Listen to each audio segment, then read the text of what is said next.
ஏற்கனவே கூடியிருந்த அந்த திமுக உள்ளிட்ட கட்சிகள் நடத்தியிருந்த கூட்டத்திலே இந்த நிலைப்பாடு தான் எடுக்கப்பட்டிருந்தது. தற்பொழுது தமிழக வெற்றிக் கழக அரசு அமைந்திருக்கக்கூடிய நிலையில் தாவேகா தலைவராக இருக்கக்கூடிய முதலமைச்சர் தலைமையில் நடைபெறக்கூடிய கூட்டத்திலே காங்கிரஸ், இடதுசாரிகள், விடுதலை சிறுத்தைகள் கட்சி, மதிமுக உள்ளிட்ட தமிழ்நாட்டில் இடங்களை பெற்றிருக்கக்கூடிய பெரும்பாலான கட்சிகள், மக்களவையில் அங்கம் பெற்றிருக்கக்கூடிய கட்சிகள் எல்லாம் பங்கேற்றிருக்கின்றார்கள். திமுக, அதிமுக இணைந்து இந்த கூட்டத்தை புறக்கணித்திருக்கின்றார்கள்.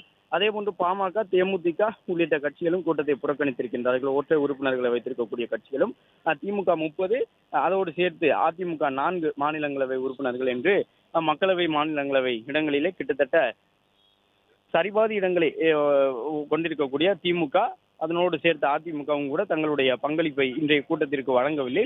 ஏற்கனவே தங்களுடைய நிலைப்பாட்டை திமுக எடுத்து கூறிவிட்டதாக சொல்லி இன்றைய கூட்டத்தை புறக்கணித்திருக்கின்றார்கள். புதிதாக கூறுவதற்கு ஒன்றுமில்லை, நாங்கள் ஏற்கனவே எங்கள் நிலைப்பாட்டை தெளிவுபடுத்தி விட்டோம். அதுவும் குறிப்பாக தென் மாநிலங்களை சார்ந்த 5 முதலமைச்சர்களை வரவழைத்து சென்னையில் கூட்டம் நடத்தி எங்களுடைய நிலைப்பாடு என்ன என்பதையெல்லாம் தெளிவுபடுத்தி மத்திய அரசுக்கு கண்டனம் தெரிவித்து நாங்கள் தீர்மானத்தை மு.க.ஸ்டாலின் தலைமையில் நிறைவேற்றி அனுப்பிவிட்டோம். அப்படி இருக்கும் பொழுது புதிதாக வந்திருக்கக்கூடிய அரசு தற்போது நடத்தக்கூடிய இந்த கூட்டமானது வேறு சில அரசியல் காரணங்களுக்காக நடத்தப்படுகின்றது என்பதாக ஒரு குற்றச்சாட்டை எல்லாம் முன்வைத்திருக்கின்றார்கள். அது மட்டுமல்லாமல் அதிமுகவும் கூட அதே போன்ற குற்றச்சாட்டை முன்வைத்திருந்தது. இப்போதைய சூழ்நிலையிலே எதற்காக இது குறித்து பேச வேண்டும்? இப்பொழுது மத்திய அரசு ஏதேனும் புதிதாக மசோதாவை அறிமுகம் செய்திருக்கின்றதா? மத்திய அரசு இதை ஒரு செயல் திட்டமாக தற்போது நடைபெறக்கூடிய நாடாளுமன்ற கூட்டத்தொடருக்கு அறிவித்திருக்கின்றதா? அப்படி இருக்கும் பொழுது காவிரி பிரச்சனை பெரிய அளவில் எழுந்திருக்கின்றது. காவிரி தொடர்பாக அனைத்து கட்சி கூட்டம் வேண்டும் என்பதையெல்லாம் நாங்கள் வலியுறுத்தி கொண்டிருக்கின்றோம். அதையெல்லாம் விடுத்துவிட்டு தற்பொழுது இதற்காக ஒரு அனைத்து கட்சி கூட்டத்தை நாடாளுமன்ற தொகுதி மறுவரையை முன்வைத்து முதலமைச்சர் நடத்துகின்றார். எனவே அரசியல் ரீதியாக இது ஒரு திசை திருப்பல் முயற்சி என்பதை போன்ற குற்றச்சாட்டை அதிமுக முன்வைத்திருக்கின்றது.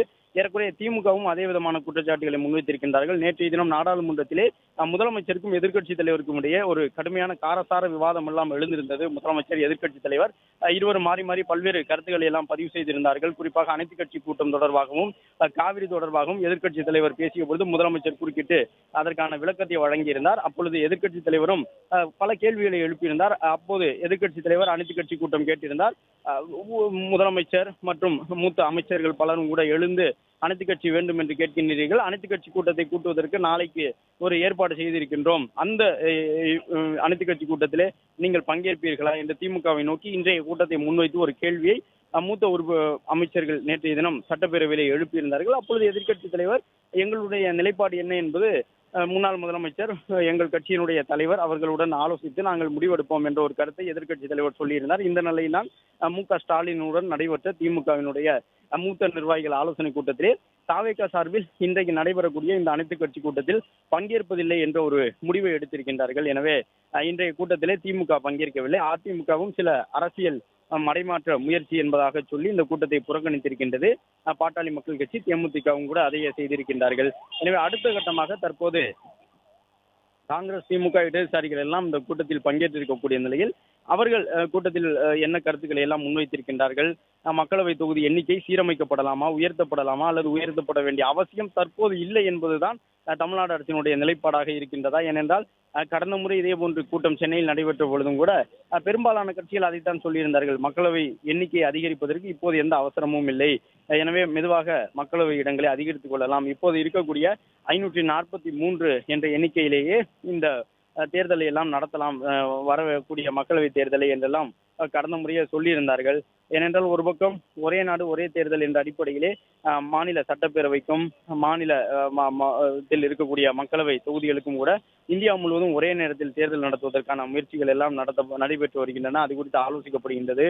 ஒரே நாடு ஒரே தேர்தல் என்று வரும் பொழுது நாடாளுமன்ற தேர்தலும் சட்டமன்ற தேர்தலும் ஒரே நேரத்தில் நடைபெற்றுவிடும். அதன் பிறகு 90 நாளுக்குள்ளாக உள்ளாட்சி தேர்தலும் அந்தந்த மாநிலத்தில் நடைபெற்று முடிந்துவிடும். ஒரே நேரத்தில் இந்தியா முழுவதும் தேர்தல். அதன் குறிப்பாக சட்டமன்றத்திற்கு முதலமைச்சருக்கும் ஒரே நேரத்தில் வாக்கு, அதே இடத்திலே பிரதமராக யார் வர வேண்டும் என்பதையும் மனதில் வைத்து வாக்களிக்கக்கூடிய விதமாக ஒரே நாடு ஒரே தேர்தல் முறை விரைவில் நடைமுறைக்கு வருவதற்கான வாய்ப்புகள் இருக்கின்றன.